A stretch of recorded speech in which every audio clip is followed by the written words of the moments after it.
এখন যে নির্বাচন নিয়ে একটা উন্মাদনা চলতেছে বাংলাদেশে, বেশিরভাগ মানুষকে যেটা দেখতেছি, আসলে বেশিরভাগ মানুষ না, একটা বিশেষ দলকে আমি যেটা দেখতেছি, হিংস্র হয়ে গেছে, কুত্তা পাগল হয়ে গেছে। কিসের থেকে কি করবে দিশা পাইতেছে না, না কথার ঠিক, না আচরণের ঠিক, না কার্যকলাপের ঠিক। একইভাবে আরো একটা বড় দল, হ্যাঁ, দলীয়ভাবে, আমি এককভাবে কারো কথা বলতে চাচ্ছি না, তাদের কর্মকাণ্ড আমি ফলো করতেছি যে এরা কি করতেছে। এদেরকে আমি দেখলাম, এরা আরেক দল নিয়ে সমালোচনা বা চিল্লা চিল্লি গালাগালি, মানে বিশ্রীভাবে যে প্রকাশটা অন্যরা করতেছে ওরকম কোনো প্রকাশ নাই। অর্থাৎ কোনো ভায়োলেন্স বা হিংস্রতা নাই তাদের কথার মধ্যে। এক, দ্বিতীয়ত, এরা যা কথা বলতেছে যে এরা ক্ষমতায় আসলে কি কি করবে বাংলাদেশের জনগণের জন্য, আমার কাছে প্রত্যেকটা কথা লজিক্যাল লাগে। কোনোটা চাপাবাজি বা ধান্দাবাজি মনে হয় না। লাইক ফ্যামিলি কার্ড দিবে, বেকার ভাতা দিবে, মানে এইসব বুলশিট বাকওয়াজ বলে না, যথেষ্ট যুক্তিসঙ্গত আমি দেখি। আর হবে নাই বা কেন? এই দলটার বেশিরভাগ লোকই শিক্ষিত, যেটা আমাকে আসলে অনেক ইমপ্রেস করছে। অ্যান্ড আজকে আমি যে কথাটা স্পেশালি আপনাদের সাথে শেয়ার করতে চাচ্ছি, এটা আমি গত গত দিন, গত পরশু হবে বোধহয়, ঠিক মনে আসতেছে না, হ্যাঁ গত পরশু আমি এটা আমার চোখের সামনে আসছে। আমি সত্যি মানে ইমপ্রেস হয়েছি, আমার খুব ভালো লাগছে। সেটা হচ্ছে যে, যে দলের কথা বলতেছি আপনারা, আমি বললেই বুঝতে পারবেন আমি কোন দলের কথা বলতেছি। ওই দলের প্রধান, উনি একজন বিশিষ্ট সম্মানিত ব্যক্তি, তো আমি ওনাকে স্যার বলেই সম্বোধন করছি। উনি বলেছেন, ওনারা যদি ক্ষমতায় আসেন, মেয়েদের কাজের ঘন্টা 8 ঘন্টা থেকে 5 ঘন্টা করা হবে। ঠিক আছে, তো এটা নিয়ে কয়েকজন প্রশ্ন তুলছে, কেন এই বৈষম্য, কেন ছেলেরা 8 ঘন্টা করে 8 ঘন্টার পয়সা পাবে, বাট মেয়েরা 5 ঘন্টা কাজ করে 8 ঘন্টার বেতন পাবে, এটা কেমন কথা?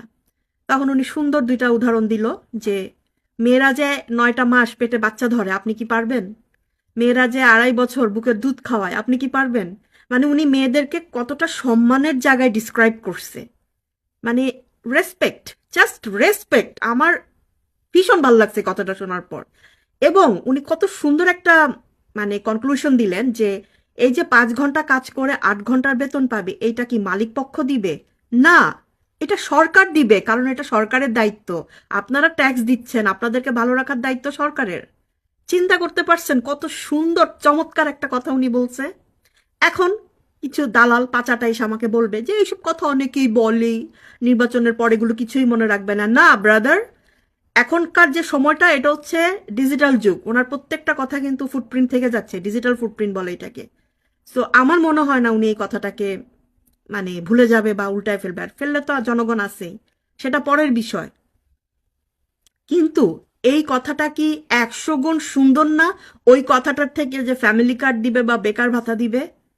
তারপর বেকার ভাতার এগেনস্টে উনি এই কথাটাও বলছেন যে আমরা বেকার ভাতা দিব না, আমরা কাজ দিব। আই রেসপেক্ট ইট। এই দুইটা কথাই কত চমৎকার কথা, কত সুন্দর কথা। এই যে আমি একটা ভালো কাজকে ভালো বললাম, এখন হুদাই মাথা ভর্তি কিছু গোবরওয়ালা লোক এসে আমারে রাজাকার বলবে। আমি চাই আপনারা বলেন, কারণ আপনাদের এই কথাতে প্রমাণ হয় যে আমি ঠিক কথা বলছি, পারফেক্ট কথা বলছি। একটা জিনিস কি জানেন, যে জিনিসটা ভালো, সেটা না আসলে কোনো অ্যাঙ্গেল দিয়ে ওটাকে আপনি যতই ঢেকে রাখেন, ভালোটা ভালোই থাকবে। তো আমি এই দলটার ক্ষেত্রে দেখলাম, এর আরো অনেকগুলো কারণ আমি বাইর করছি, আমি এগুলো আমি আপনাদের সাথে পরে শেয়ার করবো না, নাহলে ভিডিও অনেক বড় হয়ে যাবে। যে এদের ভিতরে আমি যেটা দেখছি, যেহেতু এরা অনেক শিক্ষিত, অশিক্ষিত সংখ্যা কম, এরা ঠান্ডা মাথায় কাজ করে, এরা খুবই অর্গানাইজড, এদের মধ্যে হিংস্রতা নাই, এবং এরা মানব দরদি। এগুলো কিন্তু আমি একটু আবেগ থেকে বলতেছি না, আমি পার্সোনালি কিন্তু এদের সাথে ইনক্লুডেড না। আমি আমার বিবেক দিয়ে, বুদ্ধি দিয়ে, আমার পর্যালোচনা দিয়ে আমি যেটা বুঝছি, আমি সেটাই আপনাদের সাথে শেয়ার করলাম। তো এটা দেখার পর আসলে আমার ভালো লাগছে। আই হোপ বাংলাদেশে ভালো কিছু হবে। অ্যাটলিস্ট জনগণ বুঝবে যে কোনটা তাদের জন্য ভালো, এবং তাদের কোন দিকটা পছন্দ করা, মানে চয়েস করা উচিত তাদের, তাদের ভালো থাকার জন্য, ফিউচারের জন্য। আমার মনে হয়, আমি আশাবাদী।